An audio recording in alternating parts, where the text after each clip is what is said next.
দাজ্জাল আসার সময় কি এসে পড়েছে? দাজ্জাল আসলে কে? সে যদি পৃথিবীতে থেকেই থাকে তাহলে এখন কোথায় রয়েছে?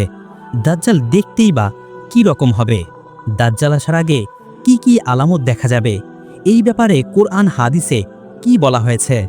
দাজ্জাল সম্পর্কে এমন কিছু জানতে পারবেন যা শুনলে রীতিমতো চমকে যাবেন। একজন মানবসদৃশ প্রতারক যে শয়তানের সাহায্যে মানুষকে বিভ্রান্ত করবে। তার একটি চোখ অন্ধ হবে ও অন্যটি বড় ও চকচকে হবে। দাজ্জাল হলো ইসলামে শেষ দিনের অর্থাৎ কিয়ামতের একটি বড় আলামত। একজন মিথ্যাবাদী মাসিহ যে মানুষকে বিভ্রান্ত করবে।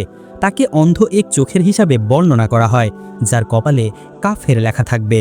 কোরআনে সরাসরি নাম উল্লেখ না থাকলেও হাদিসে তার বর্ণনা ও সতর্কতা দেওয়া আছে।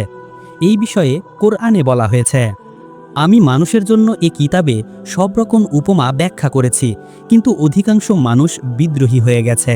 সূরা কাফ আয়াত 18 ও 54। তাফসিরে ইবনে কাসিরে বলা হয় এটি দজ্জালের ফিতনার ইঙ্গিত যে মানুষকে মিথ্যা পথে নিয়ে যাবে। আর কোরআনে দজ্জালের নাম সরাসরি নেই, কিন্তু তাফসিরে এটিকে কিয়ামতের একটি আলামত হিসেবে ব্যাখ্যা করা হয়েছে। এই বিষয়ে হাদিসে বলা হয়েছে, নবী করিম সাল্লাল্লাহু আলাইহি ওয়াসাল্লাম বলেন, দজ্জালের এক চোখ অন্ধ থাকবে, তার কপালে কাফের লেখা থাকবে। যারা ঈমানদার তারা তাকে চিনতে পারবে। সহিহ বুখারী হাদিস নং 3337। দজ্জাল পৃথিবীতে 40 দিন থাকবে।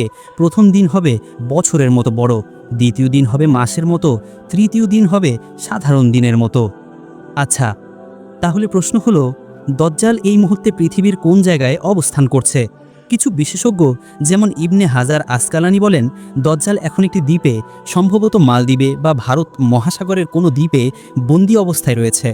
আল্লামা আলুসি বলেন, দজ্জাল একটি গুপ্ত স্থানে, অন্ধকারে বা পাতালে আছে, যেখানে আল্লাহ তাকে লুকিয়ে রেখেছেন। আপনি জানলে অবাক হবেন, এই দুনিয়ার মানুষের সাথে দাজ্জালের সাক্ষাৎ হয়েছিল। ঘটনাটা ছিল রাসূল সাল্লাল্লাহু আলাইহি ওয়াসাল্লামের যুগের। তামিম আদ-দারি নামের একজন সাহাবী ও তার 30 জন সঙ্গী একটি বাণিজ্যিক জাহাজে ভ্রমণ করছিলেন।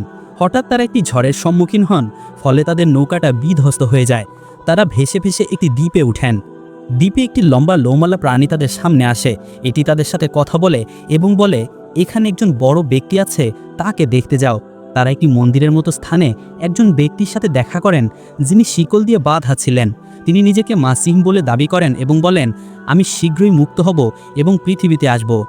তামিম আদ-দারি রাদিয়াল্লাহু আনহু ও তার সঙ্গীরা তাকে প্রশ্ন করেন, তিনি কখন ও কোথায় আসবেন? তখন দজ্জাল বলে, আমি মক্কা মদিনায় যাব, কিন্তু আমাকে প্রবেশ করতে দেওয়া হবে না। তামিম রাদিয়াল্লাহু আনহু এই ঘটনা নবী করিম সাল্লাল্লাহু আলাইহি ওয়াসাল্লামকে জানান। নবী করিম সাল্লাল্লাহু আলাইহি ওয়াসাল্লাম বলেন, তুমি যাকে দেখেছ সে দজ্জাল, সে এখন বন্দী, কিন্তু কিয়ামতের আগে আল্লাহ তাকে মুক্ত করবেন। কি ভয়ানক কথা, তাই না? আচ্ছা, দজ্জাল আসার আগে কি কি আলামত প্রকাশ পাবে জানেন? বন্ধুরা, দজ্জাল আসার আগে কিছু আলামত বা চিহ্ন প্রকাশ পাবে, যে আলামতগুলো দেখলে আমাদের বুঝে নিতে হবে দজ্জালের আগমন খুবই নিকটে। আলামতগুলো হলো, ছোট আলামত সম্পূর্ণ হওয়া। যেমন নবী করিম সাল্লাল্লাহু আলাইহি ওয়াসাল্লাম বলেন, প্রথমে ছোট আলামত আসবে, তারপর দজ্জালের আগমন হবে।